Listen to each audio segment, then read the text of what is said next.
दोस्तों एक बार फिर से हम आपके लिए RRB technician form fill up 2026 apply online process की अपडेट लेके आ चुके हैं। किस तरह से आप रेलवे टेक्नीशियन के 6557 खाली पदों के लिए अपने फॉर्म अप्लाई कर सकते हो। स्टेप बाय स्टेप कंप्लीट जानकारी आपको इस वीडियो में दी जाएगी। लास्ट डेट ऑनलाइन आवेदन करने की 29 जुलाई 2026 है। आपके पास बड़ा अवसर है, आप जल्द से जल्द अपना फॉर्म अप्लाई कर ले। ऑनलाइन आवेदन करते समय अगर आपके सामने कोई भी टेक्निकल प्रॉब्लम आ रही है तो उसका हल भी आपको इस वीडियो में मिल जाएगा। ऑनलाइन आवेदन करते समय आपको कुछ जनरल गाइडलाइंस को भी ध्यान में रखना होगा, तभी आपका फॉर्म भी सक्सेसफुली सबमिट हो पाएगा। फॉर्म अप्लाई करते समय आपको कोई भी ऐसी गलती या फिर मिस्टेक नहीं करनी होगी जिसकी वजह से आपका एप्लीकेशन फॉर्म भी रिजेक्ट हो सकता है। मोबाइल फ़ोन, टैबलेट या फिर लैपटॉप किसी भी डिवाइस से आप अपना फॉर्म अप्लाई कर सकते हो। सेम तरह से आपका फॉर्म भरा जाएगा, बस लुकिंग इंटरफेस चेंज हो जाएगा। आपको कोई भी ऐसी गलती या फिर मिस्टेक नहीं करनी होगी जिसकी वजह से आप अपना फॉर्म यहाँ पर सिंपल वे में नहीं भर पाओगे।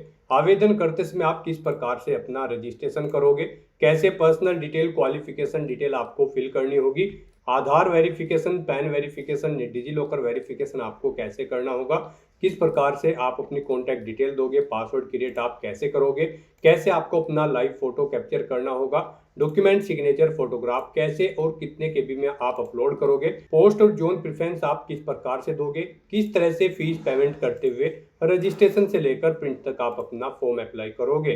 पूरी जानकारी के लिए आपको वीडियो शुरू से लेके एंड तक बिना स्किप किए हुए देखनी होगी। इस वीडियो को पूरा देखने पर ही आपके सभी सवाल और डाउट क्लियर होंगे। तो चलिए दोस्तों, बिना कोई वक्त गंवाए शुरू करते हैं आरआरबी टेक्नीशियन फॉर्म फिलअप की पूरी जानकारी। फॉर्म भरने से पहले आपको सबसे पहले हमारी वेबसाइट IND सरकारी नौकरी के इस पेज पर विजिट करना होगा, जिसका लिंक आपको नीचे description plus first comment box में मिल जाएगा। और हमारे इस पेज पर विजिट करके आप यहां से आरआरबी टेक्नीशियन का फॉर्म अप्लाई कर सकते हो। Indian railway recruitment board RRB railway की ओर से टेक्नीशियन के लिए 6557 वैकेंसीज निकाली गई है। इसमें ग्रेड फर्स्ट के लिए 323 है, ग्रेड थर्ड के लिए 6234 है। लास्ट डेट ऑनलाइन आवेदन करने की 29 जुलाई 2026 है। 29,200 19,900 सैलरी है प्रति माह के लिए। BSc से BTech से आप अप्लाई कर सकते हो, या फिर यहाँ पर ग्रेड थर्ड के लिए 10वीं पास प्लस ITI सर्टिफिकेट से आप अप्लाई कर सकते हो। ग्रेड वन के लिए यहाँ पर 18 से 33 वर्ष आयु सीमा है। ग्रेड थर्ड के लिए 18 से 30 वर्ष है। जनरल OBC WS के लिए 500 रुपये फीस है, 400 रिफंड कर दी जाएगी। SC ST PH फीमेल के लिए 250 है, जो कि टोटल रिफंड कर दी जाएगी। ऑनलाइन मोड से आप फीस पेमेंट करोगे। कंप्यूटर बेस्ड टेस्ट CBT के आधार पर सिलेक्शन होगा। ऑनलाइन आप ऑल इंडिया से अप्लाई कर सकते हो। rrbapply.gov.in पोर्टल से इसकी ऑफिशियल वेबसाइट है। इम्पोर्टेंट लिंक सेक्शन के अंतर्गत ऑफिशियल नोटिफिकेशन PDF लिंक पर क्लिक करके आप इसकी PDF डाउनलोड कर सकते हो। इसमें आपको कंप्लीट डिटेल देखने को मिल जाएगी, जैसे कि सबसे पहले आप वैकेंसी चेकआउट कर ले। यहाँ पर आपको इंपॉर्टेंट डेट्स देखने को मिल जाएगी, सैलरी की जानकारी, qualification, age limit, age relaxation की इंफॉर्मेशन आपको यहाँ पर दे दी गई है, फीस पेमेंट की जानकारी, साथ ही साथ यहाँ पर आपको फॉर्म अप्लाई से रिलेटेड जनरल गाइडलाइंस दे दी गई है। डॉक्यूमेंट सिग्नेचर फोटोग्राफ कैसे और कितने केबी में आप अपलोड करोगे, कैसे आपको अपना लाइव फोटो कैप्चर करना होगा, सिलेक्शन क्राइटेरिया के अंतर्गत आपका एग्जामिनेशन पैटर्न क्या रहने वाला है, सब्जेक्ट वाइज और टॉपिक वाइज आपको पूरा सिलेबस भी यहाँ पर डिटेल में प्रोवाइड करा दिया गया है। तो फॉर्म अप्लाई करने से पहले आपको ये ऑफिशियल नोटिफिकेशन की PDF पूरा पढ़ना अनिवार्य है। इसको पूरा पढ़ने से ही आपके सभी सवाल और डाउट क्लियर होंगे। PDF रीड आउट करने के बाद में आपको अप्लाई ऑनलाइन के इस लिंक पर क्लिक करना होगा, तो आपके सामने ऑनलाइन आवेदन करने का ये ऑफिशियल पोर्टल ओपन हो जाएगा। गाइस, यहाँ पर अगर आपने पहले से रजिस्ट्रेशन कर रखा है तो आपको इस वेबसाइट के टॉप पर ही लॉगिन की टैब दी गई है, आप इस पर क्लिक करें। आपके सामने कुछ इस तरह से इंटरफेस ओपन होगा। अब लॉगिन करने के लिए आपके पास दो ऑप्शन है। आप यहाँ पर लॉगिन विद आधार या फिर लॉगिन विद RRB अकाउंट, इस ऑप्शन का यूज करते हुए लॉगिन कर सकते हो। यहाँ पर अगर आप login with RRB account option select करते हैं तो फिर आपको अपना मोबाइल नंबर या ईमेल ID यहाँ पर एंटर करनी है, अपना पासवर्ड आपको एंटर करना है, I am not a robot के चेकबॉक्स को ओके करना है और फिर लॉगिन की स्टेप पर क्लिक करते हुए आपको लॉगिन करके अपना फॉर्म अप्लाई कर लेना है। और अगर गाइस आप इस भर्ती के लिए या फिर इस पोर्टल के थ्रू किसी भी भर्ती के लिए फर्स्ट टाइम अप्लाई करने जा रहे हो तो सबसे पहले यहाँ पर आपको अपना रजिस्ट्रेशन करना होगा। उसके लिए आपको यहाँ पर इस वेबसाइट के टॉप पर ही क्रिएट एन अकाउंट की ये टैब दी गई है, आप इस पर क्लिक करें। आपके सामने यहाँ पर कुछ इस तरह से इंटरफेस ओपन होगा।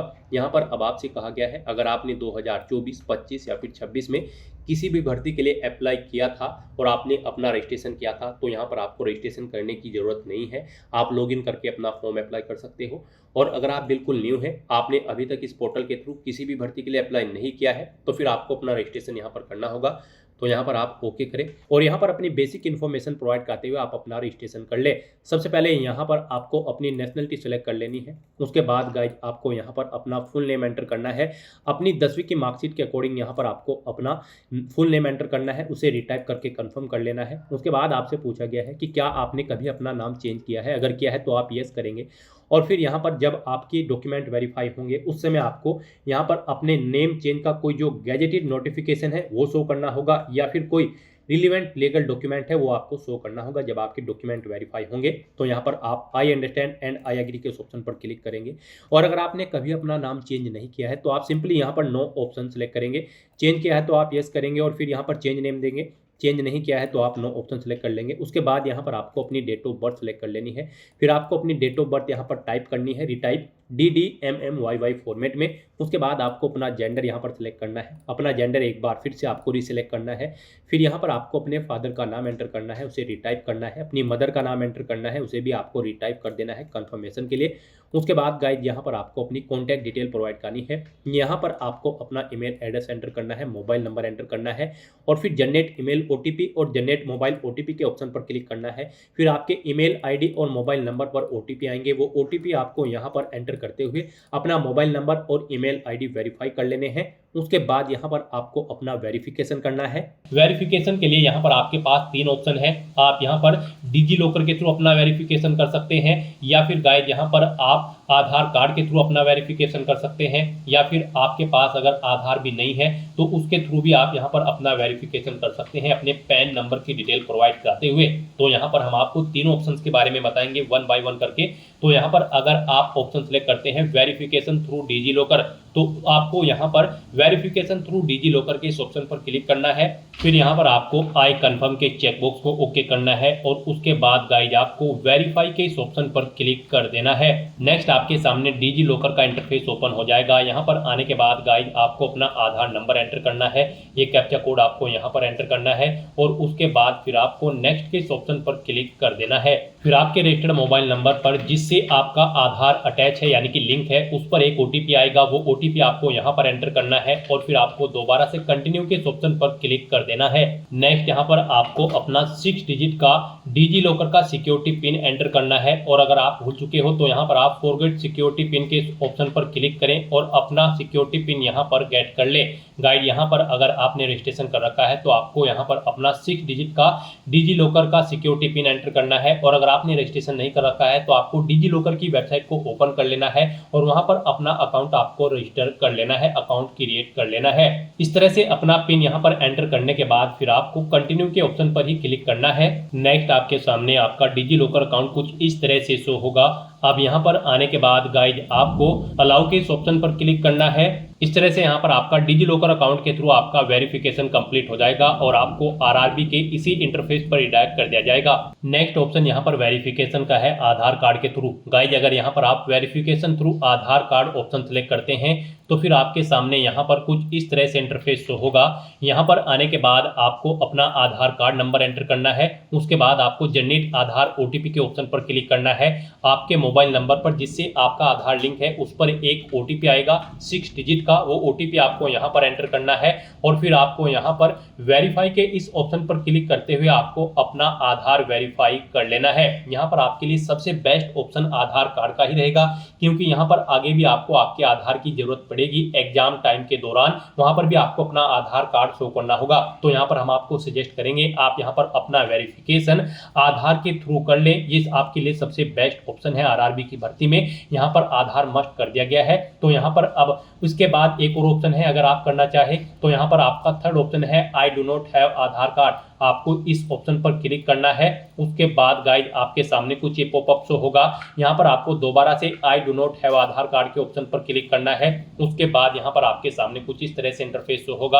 आप यहाँ पर इस चेकबॉक्स को ओके करें। उसके बाद यहाँ पर आप अपनी कोई वैलिड प्रूफ ID सिलेक्ट करें। पैन कार्ड यहाँ पर केवल आपको ऑप्शन दिया गया है। उसके बाद यहाँ पर आपका जो नाम पैन पर आधारित है वो नाम यहाँ पर आप एंटर करें, अपनी डेट ऑफ बर्थ इस कैलेंडर में से सिलेक्ट करें, अपना पैन नंबर यहाँ पर आप एंटर करें, उसके बाद किस अथॉरिटी ने आपको इशू किया है उसका नाम आपको देना है, प्लेस ऑफ इशू यहाँ पर आपको देना है, और उसके बाद फिर आपको प्रोसीड के ऑप्शन पर क्लिक करके इस थर्ड ऑप्शन के थ्रू भी आप अपना वेरिफिकेशन यहाँ पर कंप्लीट कर सकते हो। तो इनमें से आपको कोई भी ऑप्शन यूज करते हुए अपना वेरिफिकेशन कर लेना है, ये मस्ट है। ये पूरी वेरिफिकेशन की प्रोसेस हमने आपको बता दी है, इनमें से किसी का भी यूज करते हुए आप अपना वेरिफिकेशन कर सकते हैं। हम आपको एक बार फिर से बता दें, आप यहाँ पर आधार कार्ड के थ्रू अपना वेरिफिकेशन करें, आपके लिए बेस्ट रहेगा। तो यहाँ पर किसी भी ऑप्शन के थ्रू वेरिफिकेशन करने के बाद आपको इस चेकबॉक्स को ओके करना है, I confirm that I am 18 year old या फिर ओल्डर, यानी कि मेरी आयु यहाँ पर 18 साल हो चुकी है या फिर इससे अधिक।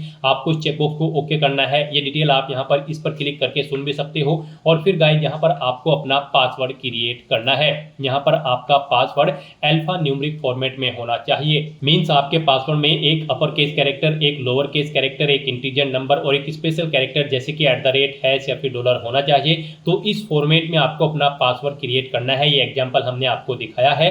वही पासवर्ड आपको यहाँ पर कंफर्म पासवर्ड फील्ड में एंटर करना है। I am not a robot के इस चेकबॉक्स को ओके करना है। और फिर गाइस आपको यहाँ पर preview and create an account के इस ऑप्शन पर क्लिक करके अपना अकाउंट क्रिएट कर लेना है। इस तरह से यहाँ पर आपका रजिस्ट्रेशन सक्सेसफुली कंप्लीट हो जाएगा। आपको यहाँ पर आरआरबी के पोर्टल पर रिडायरेक्ट कर दिया जाएगा, या फिर आप डायरेक्टली अपने इंटरनेट ब्राउजर के एड्रेस बार पर टाइप कर लें rrbapply.gov.in। आप आरआरबी की इस वेबसाइट पर आ जाएंगे। अब गाइस यहाँ पर आने के बाद आपको लॉगिन की स्टेप पर क्लिक करना है। फिर आपके सामने यहाँ पर कुछ इस तरह से इंटरफेस ओपन होगा। अब आपके पास लॉगिन करने के लिए दो ऑप्शन है, लॉगिन विद आधार या फिर लॉगिन विद आरआरबी अकाउंट। आप इनमें से किसी भी ऑप्शन का यूज करते हुए लॉगिन करें। अगर आप login with RRB account option select करते हैं तो फिर यहाँ पर आपको अपना मोबाइल नंबर या फिर ईमेल आईडी एंटर करनी है। उसके बाद आपको अपना पासवर्ड एंटर करना है, जो पासवर्ड आपने रजिस्ट्रेशन करते समय क्रिएट किया था। फिर आपको I am not a robot के इस चेकबॉक्स को ओके करना है और उसके बाद फिर आपको लॉगिन की स्टेप पर क्लिक करना है। फिर आपके सामने 2 फैक्टर ऑथेंटिकेशन मोड ओपन होगा। अब गाइस यहाँ पर आपको सेंड ओटीपी टू ईमेल या फिर सेंड ओटीपी टू फोन के ऑप्शन पर क्लिक करना है। फिर यहाँ पर आपकी ईमेल आईडी या फिर फ़ोन नंबर पर एक ओटीपी सबमिट किया जाएगा। वो ओटीपी आपको यहाँ पर एंटर करना है और उसके बाद फिर आपको लॉगिन की स्टेप पर क्लिक करते हुए अपने डैशबोर्ड में लॉगिन कर लेना है। लॉगिन करने के बाद आपके सामने कुछ इस तरह से इंटरफेस ओपन होगा। अब यहाँ पर आपको अपना फॉर्म अप्लाई करने के लिए ऑनलाइन एप्लीकेशन के स्टेप पर क्लिक करना है, या फिर आपको यहाँ पर टॉप पर भी ऑनलाइन एप्लीकेशन की ये सेकंड टैब दी गई है। आप इन दोनों में से किसी भी टैब पर क्लिक करें। फिर आपके सामने कुछ इस तरह से इंटरफेस ओपन होगा। अब यहाँ पर आरआरबी के पोर्टल पर करंट में जितनी भी भर्तियाँ चल रही होंगी उन सभी की लिस्ट आपको शो कर दी जाएगी। गाइस यहाँ पर आप RRB technician grade first signal और RRB technician grade third post, जिन पोस्ट के लिए भी अप्लाई करना चाहते हैं, उनमें आपको यहाँ पर सबसे पहले बोर्ड सेलेक्ट करना है। आप अपनी चॉइस के अकॉर्डिंग बोर्ड सेलेक्ट करें। फिर आप इन चेकबॉक्सेस को ओके करें और उसके बाद आप नेक्स्ट के इस ऑप्शन पर क्लिक कर दें। तो यहाँ पर आप अपनी चॉइस के अकॉर्डिंग जिस भी पोस्ट के लिए अप्लाई करना चाहते हैं, टेक्नीशियन ग्रेड फर्स्ट सिग्नल या फिर टेक्नीशियन ग्रेड थर्ड की पोस्ट के लिए, तो इनमें आप बोर्ड सेलेक्ट करते हुए नेक्स्ट के ऑप्शन पर क्लिक करें। फिर आपके सामने कुछ इस तरह से इंटरफेस ओपन होगा। अब यहाँ पर आपका फॉर्म स्टार्ट हो चुका है। कुछ डिटेल यहाँ पर आपको ऑटोमेटिकली फिर मिलेगी, जैसे कि आपकी डेट ऑफ बर्थ, आपका नाम, आपके फादर का नाम, आपकी मदर का नाम, ये आपके यहाँ पर रजिस्ट्रेशन से फैच कर ली गई है डिटेल्स। आप इन्हें चेकआउट करें और उसके बाद गाइज फिर आपको यहाँ पर अपना मैरिटल स्टेटस सेलेक्ट कर लेना है, आप मैरिड हो या फिर अनमैरिड। अपना रिलीजन आपको सेलेक्ट करना है। उसके बाद आपको अपनी मातृभाषा यहाँ पर सेलेक्ट कर लेनी है। फिर यहाँ पर आपको अपना एग्जामिनेशन की लैंग्वेज सेलेक्ट कर लेनी है। जिस लैंग्वेज में आप एग्जाम देना चाहते हैं वो लैंग्वेज यहाँ पर आप सेलेक्ट करें। फिर आपकी बॉडी पर कहीं कोई कट या तिल का निशान है तो उस पैलेस का नाम यहाँ पर आप एंटर करें। 2 पैलेस के नाम यहाँ पर आपको देने हैं, नहीं है तो फिर यहाँ पर आपको नो मार्क एंटर कर देना है। उसके बाद यहाँ पर आपको अपनी कम्युनिटी की डिटेल प्रोवाइड करनी है। यहाँ पर कम्युनिटी डिटेल में आपको सबसे पहले अपनी कैटेगरी सिलेक्ट करनी है, आप जिस कैटेगरी से बिलोंग करते हैं। अगर आप रिजर्व कैटेगरी से बिलोंग करते हैं तो फिर यहाँ पर आपको अपनी कास्ट का नाम एंटर करना है। फिर आपको अपना कास्ट सर्टिफिकेट नंबर यहाँ पर एंटर करना है। उसके बाद आपको बताना है आपका कास्ट सर्टिफिकेट किस अथॉरिटी ने आपको इशू कराया है। फिर यहाँ पर स्टेट बताना है किस स्टेट का आपके पास सर्टिफिकेट है, किस डेट को आपको इशू कराया गया है वो डेट आपको सेलेक्ट कर लेनी है। फिर आपसे पूछा गया है कि क्या आप फ्री ट्रैवल पास चाहते हैं। अगर चाहते हैं तो आप येस ऑप्शन सेलेक्ट करेंगे और फिर यहाँ पर आप अपना कास्ट सर्टिफिकेट अपलोड करेंगे। यहाँ पर आप अपने नियरेस्ट रेलवे स्टेशन का नाम देंगे और फिर अपना कास्ट सर्टिफिकेट आपको अपलोड करना होगा। ये आपका यहाँ पर PDF फॉर्मेट में होना चाहिए, 400 KB से कम इसका साइज होना चाहिए। आपको अपलोड डॉक्यूमेंट के इस ऑप्शन पर क्लिक करना है, फाइल को सिलेक्ट कर लेना है और अपना कास्ट सर्टिफिकेट यहाँ पर आपको अपलोड कर देना है। और गाइज अगर आप फ्री ट्रेवल पास नहीं चाहते हैं तो आप सिंपली यहाँ पर नो ऑप्शन सेलेक्ट कर लेंगे। उसके बाद यहाँ पर आपको अपने पोस्टल एड्रेस की डिटेल प्रोवाइड करनी है।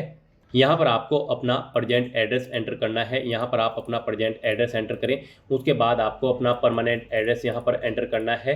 और गाइस अगर आपका परमानेंट एड्रेस आपके प्रेजेंट एड्रेस के अकॉर्डिंग सेम है तो यहाँ पर आप इस चेकबॉक्स को ओके कर दें।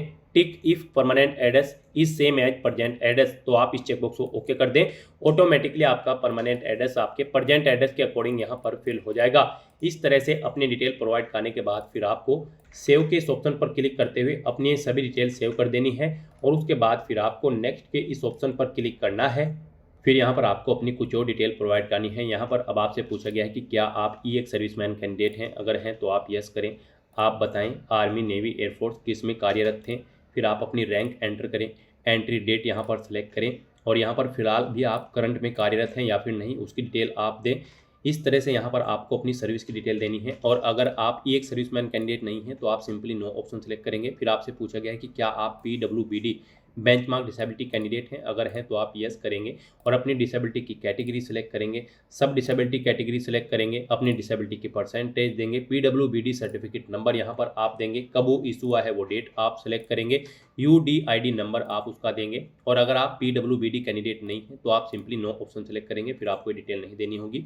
उसके बाद आपसे पूछा गया है कि क्या आप राइटिंग एबिलिटी अफेक्टेड कैंडिडेट है, आपको लिखने में दिक्कत है एग्जाम पेपर में। तो अगर है तो आप यस करेंगे और फिर I understand and I agree के ऑप्शन पर क्लिक करेंगे और फिर यहाँ पर आप बताएं कि क्या आपको स्क्राइब की ज़रूरत पड़ेगी। अगर पड़ेगी तो आप यस करेंगे, I understand and I agree के ऑप्शन पर क्लिक करेंगे।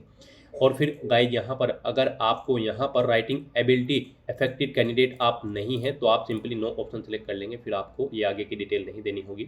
उसके बाद आपसे पूछा गया कि क्या आप economically backward class EBC candidate हैं। अगर हैं तो आप यस ऑप्शन सेलेक्ट करेंगे, I understand and I agree के ऑप्शन पर क्लिक करेंगे। डॉक्यूमेंट बताएंगे आपके पास इसे शो करने के लिए कौन सा डॉक्यूमेंट है, EBC सर्टिफिकेट है या फिर BPL कार्ड है या फिर इज्जत MST इशूड है रेलवे के द्वारा। आप अपने अकॉर्डिंग ऑप्शन सेलेक्ट करेंगे, किस अथॉरिटी ने इशू कराया है वो आप बताएंगे, उसका सर्टिफिकेट नंबर देंगे, किस डेट को इशू हुआ है वो डेट आप सेलेक्ट करेंगे। और अगर आप EBC कैटेगरी से बिलोंग नहीं करते हैं तो आप सिंपली नो ऑप्शन सेलेक्ट कर लेंगे, फिर आगे की डिटेल आपको नहीं देनी होगी। उसके बाद आपसे पूछा गया है कि क्या आप रेलवे में सर्विस करते हैं। अगर करते हैं तो आप यस ऑप्शन सेलेक्ट करेंगे, HRMS ID अपनी आप यहाँ पर एंटर करेंगे। आपने NOC ले ली है अथॉरिटी से, अगर आप इस भर्ती के लिए अप्लाई कर रहे हैं तो आप यस या नो अपने अकॉर्डिंग ऑप्शन सेलेक्ट करेंगे। अपनी कैटेगरी बताएंगे, किस कैटेगरी में आप कार्यरत हैं, प्लेस ऑफ वर्किंग यहाँ पर देंगे, जोन सेलेक्ट करेंगे जिस जोन में आप कार्यरत हैं। और अगर आप रेलवे के में सर्विस नहीं कर रहे हैं तो आप सिंपली नो ऑप्शन सेलेक्ट कर लेंगे, फिर ये डिटेल आपको नहीं देनी होगी। उसके बाद आपसे पूछा गया कि क्या आप करंट में किसी डिपार्टमेंट या फिर ऑर्गेनाइजेशन में कार्यरत हैं। अगर हैं तो आप बताएं, सेंट्रल गवर्नमेंट में, स्टेट गवर्नमेंट में या फिर पब्लिक सेक्टर में। अगर हैं तो आप अपने ऑप्शन अकॉर्डिंग ऑप्शन सेलेक्ट करेंगे और फिर यहाँ पर अपनी सर्विस की डिटेल देंगे, ऑर्गेनाइजेशन का नाम देना है, कब से कब तक, कब से आपने जॉब स्टार्ट की है वो डेट आपको सेलेक्ट करनी है, क्या आप फिलहाल भी कार्यरत हैं, आप ये से नो अपने अकॉर्डिंग ऑप्शन देंगे। और अगर आप यहाँ पर एम्प्लॉय नहीं है तो आप simply not applicable option select कर लेंगे। उसके बाद आपसे पूछा गया कि क्या आपने ACT अप्रेंटिस का कोर्स कंप्लीट कर रखा है। अगर कर रखा है तो आप यस करेंगे और फिर ट्रेड का नाम देंगे, किस ट्रेड में आपने कंप्लीट किया है, ट्रेनिंग कब से आपने ली है, कब तक ली है वो डेट आपको सेलेक्ट कर लेनी है, आपका रिजल्ट यहाँ पर डिक्लेयर हो चुका है या फिर नहीं आप बताएंगे। और अगर आपने ACT अप्रेंटिस कोर्स नहीं किया है तो आप सिंपली नो ऑप्शन सेलेक्ट कर लेंगे। उसके बाद यहाँ पर आपको अपनी फीस रिफंड के लिए अपनी बैंक की डिटेल देनी होगी। इसमें आपको बस गाइड आप अपना आधार नंबर एंटर करना है 12 डिजिट का। फिर यहाँ पर आपके जिस भी बैंक अकाउंट में आपका आधार नंबर सीडेड होगा उस बैंक अकाउंट में आपका फीस का जो अमाउंट है वो यहाँ पर रिफंड कर दिया जाएगा। फीस रिफंड के लिए जैसे ही आप अपना आधार नंबर एंटर करेंगे फिर उस आधार नंबर से जो भी आपका बैंक अकाउंट सीडेड है वो यहाँ पर आपको शो कर दिया जाएगा।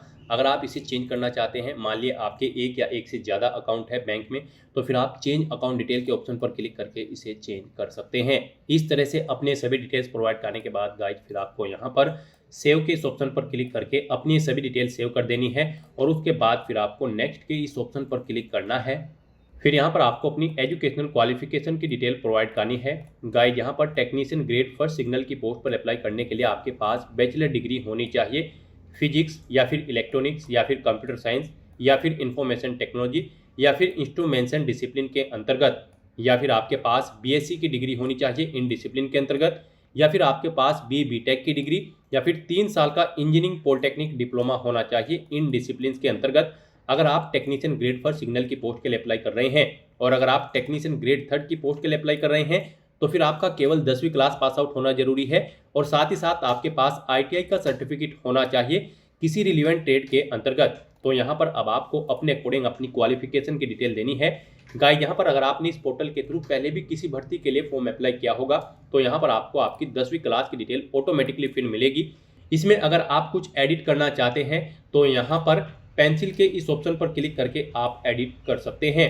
और अगर आप बिल्कुल फ्रेश है, फर्स्ट टाइम आप इस पोर्टल के थ्रू किसी भी भर्ती के लिए अप्लाई करने जा रहे हैं, तो फिर यहाँ पर आपको क्वालिफिकेशन के इस सेक्शन में मैट्रिकुलेशन/SSLC का ऑप्शन सेलेक्ट करना होगा और अपनी 10वीं क्लास की डिटेल आपको प्रोवाइड करनी होगी।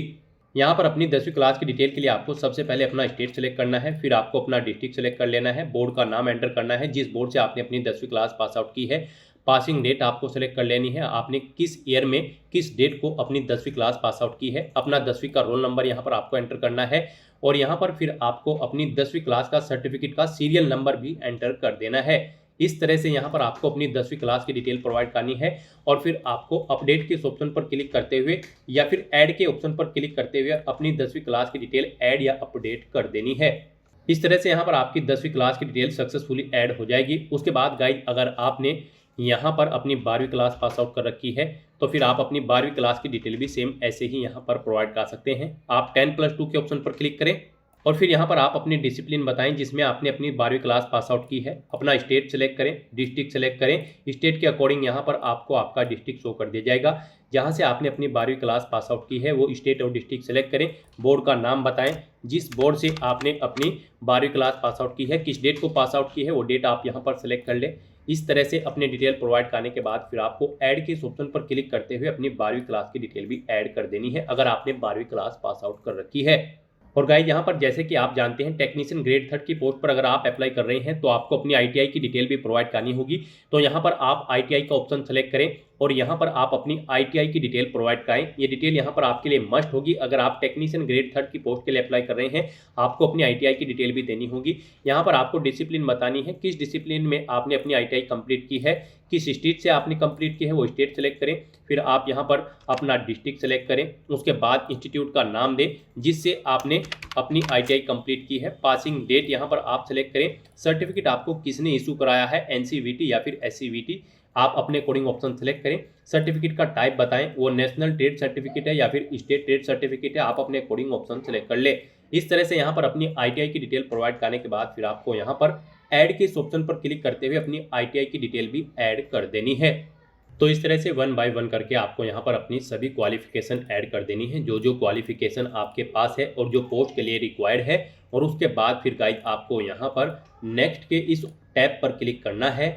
नेक्स्ट यहाँ पर आपको अपना फोटो और सिग्नेचर अपलोड करने हैं। यहाँ पर आपको फोटो कैप्चर करने के लिए 2 ऑप्शन दिए गए हैं। आप यहाँ पर डायरेक्टली कैप्चर लाइव इमेज के ऑप्शन पर क्लिक करें, अपने वेब कैमरा के थ्रू अपना लाइव फोटो कैप्चर कर लें, या फिर आप यहाँ पर capture live image from mobile के इस ऑप्शन पर क्लिक करें। आपके सामने यहाँ पर एक QR कोड शो होगा। इस QR कोड को आप अपने मोबाइल फोन से स्कैन करें। अपने मोबाइल फोन में आपने जो भी यहाँ पर QR कोड स्कैनर इंस्टॉल किया हुआ है उसके थ्रू आप इसे स्कैन करें। उसके बाद आपके मोबाइल फोन में आपको अपना RRB का अकाउंट लॉगिन करना होगा। अपने लॉगिन की डिटेल प्रोवाइड करते हुए आपको अपने डैशबोर्ड में लॉगिन कर लेना है और फिर वहां से आपको अपना फोटो लाइव कैप्चर करना है। फोटो कैप्चर करते समय आपको अपना फेस सर्कल में प्रॉपर वे में लाना है और अपनी आंखों को 2 या 3 बार ब्लिंक करना है। उसके बाद यहाँ पर आपका लाइव फोटो कैप्चर हो जाएगा आपके मोबाइल फोन से। यहाँ पर फोटो कैप्चर करते समय आपको कुछ जनरल इंस्ट्रक्शंस दिए गए हैं, आपको इन्हें रीड आउट कर लेना है। फोटो कैप्चर करते समय आपको सफेद कपड़े नहीं पहनने हैं और जिस स्थान पर आप अपना फोटो कैप्चर करेंगे वहां पर प्रॉपर वे में लाइट होनी चाहिए और प्लेन बैकग्राउंड उस स्थान का होना चाहिए। और यहाँ पर आपको बिल्कुल सीधा कैमरे की तरफ देखना है और आपको यहाँ पर फोटो कैप्चर करते समय अपने सर पर कोई टोपी या फिर कैप नहीं पहननी है, ना आपको अपने चेहरे पर कोई मास्क लगाना है और ना ही आपको अपने आंखों पर कोई चश्मा यहाँ पर पहनना है। तो यहाँ पर आपको कुछ इन इंस्ट्रक्शंस को ध्यान में रखते हुए अपना लाइव फोटो कैप्चर कर लेना है। दोस्तों, मोबाइल से लाइव फोटो कैप्चर करने के लिए सबसे पहले आपको अपने फोन में QR code scanner application open करनी होगी।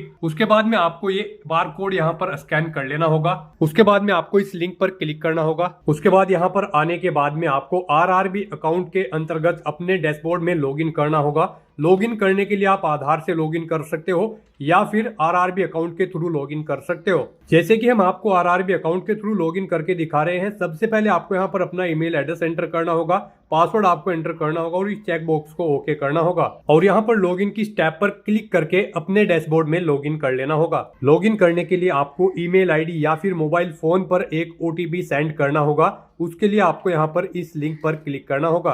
OTP एंटर करने के बाद में आपको लॉगिन की स्टेप पर क्लिक करना होगा। लॉगिन करने के बाद में आपके सामने कुछ इस तरह से इंटरफेस ओपन हो जाएगा। यहाँ पर आकर आपको इस पेज को स्क्रॉल डाउन करना होगा और यहाँ पर आप देख सकते हो capture live image. Live photo capture करने के लिए आपको इस टैब पर क्लिक करना होगा और अपना लाइव फोटो कैप्चर कर लेना होगा। फोटो कैप्चर करने के लिए आपको अपना फेस इस सर्कल के अंतर्गत लाना होगा और अपनी आंखों को यहाँ पर ब्लिंक करना होगा वेरिफिकेशन के लिए और उसके बाद में कैप्चर के इस टैब पर क्लिक करके अपना लाइव फोटो कैप्चर कर लेना होगा। तो इस तरह से आपका लाइव फोटो कैप्चर हो जाएगा और उसके बाद में आपको सेव की टैब पर क्लिक करके अपना लाइव फोटो जो आपने कैप्चर किया है उसको सेव कर देना होगा। उसके बाद गाइस यहाँ पर आपको अपने सिग्नेचर अपलोड करने हैं। सिग्नेचर यहाँ पर आपके JPG या फिर JPEG फॉर्मेट में होने चाहिए। सिग्नेचर की विड्थ आपकी 140 पिक्सल होनी चाहिए, हाइट 60 पिक्सल होनी चाहिए। सिग्नेचर यहाँ पर आपको एक ब्लैंक इंक पेन से व्हाइट पेपर पर करने हैं। यहाँ पर आपको एक बॉक्स क्रिएट करना है जिसकी विड्थ 140 पिक्सल होनी चाहिए और हाइट उसकी 60 पिक्सल होनी चाहिए। उसमें आपको अपने सिग्नेचर यहाँ पर करके अपलोड करने हैं। साइज आपके सिग्नेचर की फाइल का 30 KB से 49 KB के बीच में होना चाहिए और अगर आप अपने सिग्नेचर का साइज कम या ज्यादा करना चाहते हैं तो आप गूगल पर जाएं, इमेज रिसाइज टाइप करें, मल्टीपल ऑनलाइन वेबसाइट ओपन होंगी, उनमें से कोई भी वेबसाइट ओपन करें, वहां पर आप अपने सिग्नेचर की फाइल को अपलोड करें और अपनी नीड के अकॉर्डिंग आप उसका साइज सेट करके फिर उसे वहां से डाउनलोड करके अपलोड कर दें। तो यहाँ पर आपको ब्राउज के ऑप्शन पर क्लिक करना है, फाइल को सिलेक्ट कर लेना है और अपने सिग्नेचर की फाइल को यहाँ पर अपलोड कर देना है। इस तरह से यहाँ पर अपना फोटो और सिग्नेचर अपलोड करने के बाद गाइस फिर आपको I have uploaded my own signature के इस चेकबॉक्स को ओके करना है और फिर आपको यहाँ पर सेव के इस ऑप्शन पर क्लिक करके अपना फोटो और सिग्नेचर सेव कर देने हैं और उसके बाद आपको नेक्स्ट के इस ऑप्शन पर क्लिक करना है। फिर आपके सामने कुछ इस तरह से इंटरफेस ओपन होगा। अब यहाँ पर आपको आपके रेलवे रिक्रूटमेंट बोर्ड आपकी एलिजिबिलिटी के अकॉर्डिंग यहाँ पर पोस्ट और जोन शो कर दी गई हैं। यहाँ पर अब आपको अपनी पोस्ट और जोन की प्रेफरेंस देनी है। यहाँ पर आप जिस पोस्ट को और जिस जोन को जिस नंबर पर प्रेफरेंस देना चाहते हैं उसके सामने उसी नंबर पर प्लस के ऑप्शन पर क्लिक करें और यहाँ पर 1 by 1 करके इस सेकंड कॉलम में उन्हें ऐड कर दें। तो यहाँ पर आप जिस पोस्ट को जिस नंबर पर प्रेफरेंस देना चाहते हैं उस नंबर पर उसके सामने प्लस के ऑप्शन पर क्लिक करते हुए यहाँ पर आप अपनी जोन और पोस्ट प्रेफरेंस यहाँ पर प्रोवाइड करा दें। इस तरह से अपनी पोस्ट प्रेफरेंस और जोन प्रेफरेंस देने के बाद फिर आपको इस चेकबॉक्स को ओके करना है। फिर आपको डिक्लेरेशन सेक्शन में आना है, इस पेज को नीचे स्क्रॉल करना है। आई hereby declare that I have gone through the eligibility criteria के इस चेकबॉक्स को ओके करना है और उसके बाद आपको अपना पैलेस यहाँ पर एंटर करना है जिस पैलेस से आप बिलोंग करते हैं और उसके बाद गाइज फिर आपको यहाँ पर सेव के इस ऑप्शन पर क्लिक करते हुए अपनी डिटेल सेव कर देनी है और फिर आपको यहाँ पर प्रीव्यू एप्लीकेशन के इस ऑप्शन पर क्लिक करना है। फिर यहाँ पर आपने पीछे अब तक जो डिटेल प्रोवाइड कराई है अपने एप्लीकेशन फॉर्म में उसका पूरा प्रीव्यू आपको शो कर दिया गया है। आपको सभी डिटेल्स केयरफुली चेकआउट करनी है। कहीं पर कोई मिस्टेक है तो आप एडिट के ऑप्शन पर क्लिक करते हुए एडिट कर सकते हैं और अगर सभी चीज़ें ओके हैं तो बस यहाँ पर गाइड आपको I have recheck the above detail and found correct में इस चेकबॉक्स को ओके करना है और उसके बाद फिर आपको यहाँ पर सबमिट के इस ऑप्शन पर क्लिक करना है। इस तरह से यहाँ पर आपका फॉर्म सबमिट हो जाएगा। आपका फॉर्म तो सबमिट हो चुका है, लेकिन कंसीडर इसे आपके फीस पेमेंट के बाद ही किया जाएगा। तो यहाँ पर अब आपको आपकी कैटेगरी के अकॉर्डिंग फीस का अमाउंट पे करना है। गाइस यहाँ पर अनरिजर्व कैटेगरी कैंडिडेट के लिए 500 रुपये फीस है, 400 रुपये फीस उनकी यहाँ पर रिफंड कर दी जाएगी, और रिजर्व कैटेगरी कैंडिडेट के लिए 250 रुपये फीस है, जिनकी पूरी की पूरी फीस यहाँ पर बाद में रिफंड कर दी जाएगी। तो यहाँ पर अब आपको आपकी कैटेगरी के अकॉर्डिंग एप्लीकेशन फीस का अमाउंट पे करना है। तो यहाँ पर अपना फीस पेमेंट करने के लिए अब आपको पे विद SBI ई-पे के इस टैब पर क्लिक करना है।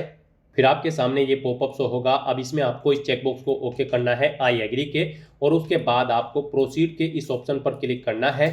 फिर आपके सामने फीस पेमेंट का ये इंटरफेस ओपन होगा।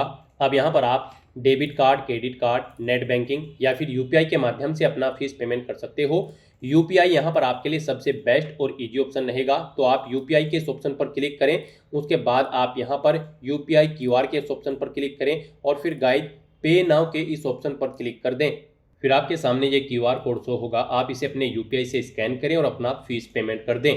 सक्सेसफुली फीस पेमेंट करते ही यहाँ पर आपके एप्लीकेशन फॉर्म की सभी टास्क कंप्लीट हो जाएगी। फिर आपको आपके डैशबोर्ड में डायरेक्ट कर दिया जाएगा, और वहाँ से फिर आपको अपने एप्लीकेशन फॉर्म का एक हार्ड कॉपी या फिर सॉफ्ट कॉपी प्रिंट आउट ले लेना है, फ्यूचर यूज के लिए, फ्यूचर रेफरेंस के लिए। तो दोस्तों ऐसे आप RRB टेक्नीशियन ग्रेड 1 और ग्रेड 3 की पोस्ट के लिए अपने फॉर्म अप्लाई कर सकते हो बिना कोई मिस्टेक किए हुए। आज की इस वीडियो में बस इतना ही। आई होप ये वीडियो आपको पसंद आई होगी। अगर पसंद आई हो तो इसे लाइक और शेयर करें। चैनल पर नए हो तो इसे सब्सक्राइब कर लें। Thanks for watching.